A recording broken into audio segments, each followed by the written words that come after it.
अस्सलाम वालेकुम। उम्मीद करती हूँ कि आप लोग खैरियत से होंगे।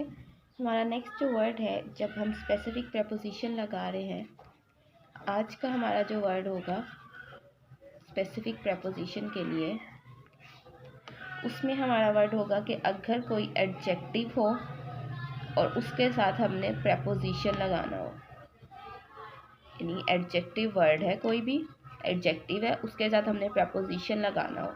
तो इस तरह इसका भी कोई स्पेसिफिक वर्ड होता है और कुछ वर्ड्स ऐसे होते हैं जिनके साथ हम स्पेसिफिक प्रपोजिशन लगाते हैं।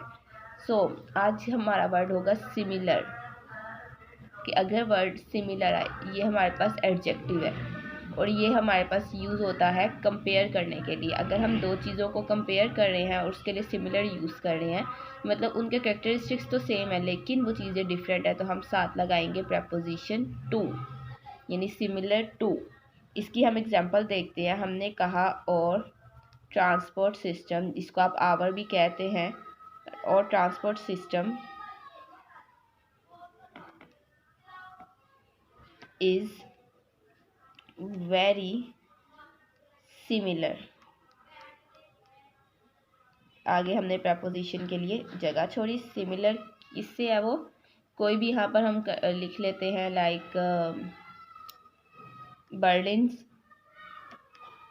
वन, यानी हमारा ट्रांसपोर्ट सिस्टम जो है वेरी सिमिलर टू, क्योंकि हमने पढ़ा के प्रपोजिशन जो है वो सिमिलर एडजेक्टिव के तौर पे यूज़ होगा, तो उसके साथ प्रपोजिशन हमारा लगेगा टू।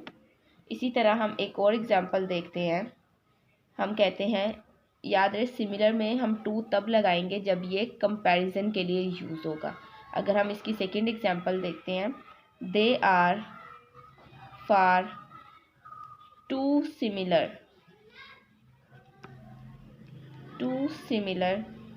डैश वन अनदर, मतलब वो दोनों एक दूसरे से बहुत ज़्यादा सिमिलर हैं। टू यहाँ पर आ गया, यहाँ पर भी ये एडजेक्टिव यूज़ हो रहा है और ये कंपैरिजन के लिए यूज़ हो रहा है। वन अनदर, यहाँ पर भी हम ट्रांसपोर्ट सिस्टम का कंपैरिजन कर रहे थे बर्लिन के ट्रांसपोर्ट सिस्टम से। बर्लिन वन मतलब बर्लिन के ट्रांसपोर्ट सिस्टम से, दोनों चीज़ों का सेम से हो रहा था, तो हमने सिमिलर को टू लगा दिया। यहाँ पर भी हम दो लोगों का जिक्र कर रहे होंगे कि दो लोग जो है वो बहुत ज़्यादा सिमिलर हैं, तो हम टू लगाएंगे। यानी जब हम कंपैरिजन के तौर पे यूज़ करेंगे एडजेक्टिव सिमिलर को, तब हम उसके साथ प्रपोजिशन टू लगाते हैं। आई होप सो कि ये क्लियर हो गया होगा आप लोग को। Thank you so much.